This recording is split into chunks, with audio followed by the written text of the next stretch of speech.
శ్రీ గురుభ్యో నమః. శ్రీ మహాగణపతి నమః. మిథున రాశి వారికి జూన్ నెలలో ఎలా ఉండబోతుందని నేను చూద్దాం. మిథున రాశి వారికి జూన్ నెలలో అనుకూలమైనటువంటి ఫలితాలుగానే గోచరిస్తూ ఉన్నాయి. ఈ రాశి వారికి వచ్చేటప్పటికి జూన్ 1వ తారీఖున లాభస్థానాలకి కుజగ్రహ సంచారం అనేది జరగబోతుంది. కుజుడు లాభస్థానాల్లో సంచారం చేస్తున్నప్పుడు అనుకూలమైనటువంటి ఫలితాలు ఎక్కువగా ఇస్తాడు. ముఖ్యంగా వృత్తిరీత్యా వ్యాపార రీత్యా కూడా అనుకూలమైనటువంటి ఫలితాలు ఇవ్వగలుగుతాడు. రాజకీయ సంబంధ బాంధవ్యాలు ఏర్పరచగలుగుతాడు. పేరు ప్రఖ్యాతులు తీసుకురాగలుగుతాడు.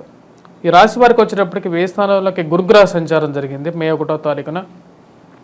గురువు వ్యయ స్థానంలో సంచారం చేస్తున్నప్పుడు అంత అనుకూలమైనటువంటి ఫలితాలు ఇవ్వడం. ముఖ్యంగా వచ్చేటప్పటికి వైవాహిక జీవితాల్లో చిన్న చిన్న సమస్యలు గురి చేసే విధంగా ఉంటాడు. ఉద్యోగపరంగా కూడా కొన్ని ప్రతికూలమైనటువంటి ఫలితాలు ఇవ్వగలుగుతాడు అన్నమాట. గురుబలం అనేది ఈ సంవత్సరం ఈ రాశి వారికి చాలా తక్కువగా ఉంది. మరియు అదేవిధంగా సప్తమాధిపతి వ్యయ స్థానంలో ఉన్నప్పుడు వైవాహిక జీవితంలో కొన్ని జాగ్రత్తలు అనేవి తీసుకోవాలి ఈ రాశివారు. ఇక రాశివారు ముఖ్యంగా చెప్పాలంటే ఉద్యోగ ప్రయత్న సంబంధితమైన విషయాల్లో ఈ యొక్క నెల చాలా అనుకూలమైనటువంటి ఫలితాలు ఎక్కువగా పొందగలుగుతారు. ప్రమోషన్స్ ఇంక్రిమెంట్స్ గురించి ప్రయత్నాలలో అనుకూలమైనటువంటి ఫలితాలు పొందడం అనేది జరుగుతుంది. రాజకీయ పరంగా మీరెంతో కోరుకున్నటువంటి వారు, ఎంతో సపోర్ట్ చేసినటువంటి వారు ఒక గెలుపు బావుటాలో ఎగరవేయటం అనేది మీకు ఎంతో మానసికమైనటువంటి సంతృప్తిని ఇవ్వగలిగినటువంటి పరిస్థితి ఏర్పడుతుంది అన్నమాట. ఈ యొక్క నెలలో ఈ రాశి వారికి వచ్చినప్పటికీ ఆరోగ్యపరమైనటువంటి చిన్న చిన్న ఇష్యూస్ అనేవి ఎక్కువగా ఉంటాయి.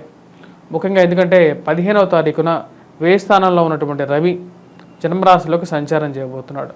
రవి ఎప్పుడైతే వ్యయ స్థానంలో ఉంటాడో ఈ రాశి వారికి వచ్చినప్పటికీ దూర ప్రాంత ప్రయాణ సంబంధితమైన విషయాల్లో అనుకూలమైనటువంటి ఫలితాలు ఎక్కువగా ఇస్తాడు. విదేశీయాన సంబంధితమైన విషయాల్లో కూడా అనుకూలతను ఇవ్వగలుగుతాడు. కాకపోతే శ్రమతో కూడుకున్నటువంటి ప్రయాణంగా ఉంటుందన్నమాట ఈ రాశి వారికి. జన్మరాశిలోకి 15వ తారీఖున ఎప్పుడైతే రవిగ్రహ సంచారం జరుగుతుందో ఈ రాశి వారికి వచ్చేటప్పటికి శరీరంలో అధికమైనటువంటి వేడి అనేది ఉంటుంది. కోపాన్ని తగ్గించుకోండి. మీ యొక్క కోపాన్ని బయట వారి మీద చూపించడానికి ఎక్కువగా ప్రయత్నం చేయొద్దు. ఎందుకంటే బయట ఎవరు మీ కోపాన్ని స్వీకరించడానికి రెడీగా లేరు. ఆ కోపాన్ని మళ్ళీ మీకే తీసుకోవాల్సినటువంటి పరిస్థితి అన్నమాట. ఎందుకంటే అధికమైనటువంటి కోపంతో మీరు ఎప్పుడైతే బయటికి మీ కోపాన్ని ఎగ్జిబిట్ చేస్తారో దాని యొక్క ప్రతాపం అనేది మీ మీద రివర్స్ అవుతుంది అన్నమాట. అంటే మీ దగ్గరగా ఉన్న వాళ్ళు కూడా మీకు దూరంగా జరగడం అనేది జరుగుతుంది. ఆ విషయంలో జాగ్రత్తగా ఉండండి. ఖర్చు అనేది కొద్దిగా ఎక్కువగా ఉంటుంది 15వ తారీఖు తర్వాత కూడా ఈ రాశి వారికి. ఎందుకంటే జన్మరాశిలో సంచారం చేసేటువంటి రవి ఖర్చు ఎంత ఉంటుందో దానికి తగినటువంటి సంపాదన కూడా ఉంటుంది అన్నమాట. బ్యాలెన్స్ అవుతూ ఉంటుంది. ఆ విషయంలో కొంచెం జాగ్రత్త అనేది అవసరం. ఈ రాశి వారికి వచ్చేటప్పటికి లాభస్థానంలో ఉన్నటువంటి కుజుడు స్వగృహ ప్రాప్తిని కూడా కలిగించగలుగుతాడు. ప్రయాణ సంబంధితమైన విషయాల్లో అనుకూలమైనటువంటి ఫలితాలు ఇవ్వగలుగుతాడు. నూతన ఉద్యోగ ప్రయత్న సంబంధితమైన విషయాలలో అనుకూలమైనటువంటి ఫలితాలు కుజుడు ఇవ్వగలుగుతాడు అన్నమాట. మిథున రాశి వారికి కుజుడు లాభస్థానంలో ఉన్నప్పుడు అనుకూలమైనటువంటి ఫలితాలు ఎక్కువగా ఇవ్వగలుగుతాడు. ప్రయాణ సంబంధితమైన విషయాలతో పాటు నూతనంగా అంటే విద్యార్థులు ఎవరైతే కొత్తగా ఉద్యోగ ప్రయత్నాలు చేస్తున్నారో మిథున రాశి వారు వారికి ఉద్యోగం రావడానికి ఎక్కువగా అనుకూలమైనటువంటి ఫలితాలు గోచరిస్తున్నాయి. కుజగ్రహ అనుకూలత వల్ల ఉన్నత స్థాయిలో ఉన్నటువంటి స్త్రీలతో పురుషులతో సత్సంబంధాలు అనేది ఏర్పడతాయి. సంఘంలో గౌరవం గుర్తింపు ఉన్నటువంటి వారిని మీరు కలవటం, వారి ద్వారా ఒక మంచి రిలేషన్షిప్ అనేది ఏర్పడుతుంది. అది మీకు రాబోతున్నటువంటి రోజుల్లో మీకు ఉపయోగపడుతుందని చెప్పి మీరు ఆశిస్తారు. దాన్ని ఎలా పని చేయించుకోవాలి, ఎలా దాన్ని ఉపయోగించుకోవాలని చెప్పి ఆలోచనలో ఉంటారన్నమాట. భూ కొనుగోలు సంబంధితమైన విషయాలు, ల్యాండ్ రిలేటెడ్ డిస్ప్యూట్స్ ఏవైతే ఉన్నాయో అంటే భూ సంబంధితమైనటువంటి తగాదాలు ఏవైతే ఉన్నాయో వాటిలో ఒక రకమైనటువంటి ఆలోచన మార్పు అనేది రావడం జరుగుతుంది. వాటిలో ఒక అడుగు ముందుకు పడడం జరుగుతుంది అన్నమాట. అంటే కోర్టు సంబంధితమైన వ్యవహారాల్లో కానీ మరియు అదేవిధంగా భూ సంబంధితమైన లావాదేవీల్లో కానీ ఒక ముడివికి రావడం జరుగుతుంది అన్నమాట. అంటే ఎలాగైనా సరే ఈ విషయాలు తగదించుకోవాలి, ఎక్కువ రోజులు లాగకూడదు, ఎక్కువ రోజులు ముందుకు తీసుకెళ్ళకూడదు, వీటిని ఎక్కడో చోట ఫుల్ స్టాప్ పెట్టాలి అని చెప్పి ఒక ఆలోచన రావడం జరుగుతుంది. దానికి తగినట్టుగానే సంఘంలో గౌరవం ఉన్నటువంటి వారిది ఒక సహాయం ద్వారా ఈ యొక్క విషయాలు ముందుకు వెళ్ళటం, ఒక అండర్స్టాండింగ్లో మ్యూచువల్ అండర్స్టాండింగ్లో ఈ విషయాలకి ఒక ముగింపు పలకటం అనేది జరుగుతుంది అన్నమాట. ఇటువంటి విషయాలు అనేవి మీ మానసిక సంతృప్తికి కారకంగా తయారవుతుంది ఈ యొక్క నెల. మరి అదేవిధంగా ఆరోగ్యపరంగా చిన్న చిన్న సమస్యలు ఉన్నప్పటికీ కూడా ఆ యొక్క సమస్యలను అధిగమించగలుగుతారు. కెరియర్ లో నేను ఎదగాలి, నా యొక్క డైరెక్షన్ ఎలా ఉంది అనే ఆలోచనలో ఎప్పటికప్పుడు మీరు బేరేజ్ వేసుకొని ముందుకు వెళ్ళటం అనేది జరుగుతుంది. సంఘంలో గౌరవం ఉన్నటువంటి వారితో పాటు వీరు పనిచేస్తున్నటువంటి ఆఫీసెస్లో, కార్యాలయాల్లో ఈ యొక్క నెల రోజులు చాలా యాక్టివ్గా పనిచేయగలుగుతారు. మరియు అదేవిధంగా ఈ రాశి వారికి వచ్చేటప్పటికి, విద్యార్థులకి వచ్చేటప్పటికి ముఖ్యంగా చెప్పాలంటే విద్యార్థులకు అనుకూలమైనటువంటి కాలంగా చెప్పవచ్చు.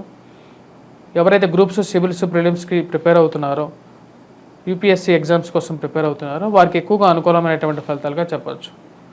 కుజుడు లాభస్థానంలో ఉన్నప్పుడు ఇక ఎవరైతే ఎగ్జామ్స్ కోసం ప్రిపేర్ అవుతున్నారో వారు కొద్ది కష్టపడి చదవగలిగితే దానిలో ఒక పరిపూర్ణత సాధించడం అనేది జరుగుతుందన్నమాట. అంటే ఒక మంచి రిజల్ట్స్ రావడానికి ఎక్కువగా అనుకూలమైనటువంటి ఫలితాలు పొందడం అనేది జరుగుతుంది. గురువు యొక్క బలం అనేది రాశి వారికి చాలా తక్కువగా ఉంది. ఆ విషయాన్ని మనం గుర్తుపెట్టుకోవాలి. లివింగ్ రిలేషన్షిప్స్, మరి ప్రేమ సంబంధితమైన వ్యవహారాల విషయాల్లో తగు జాగ్రత్తలు తీసుకోండి.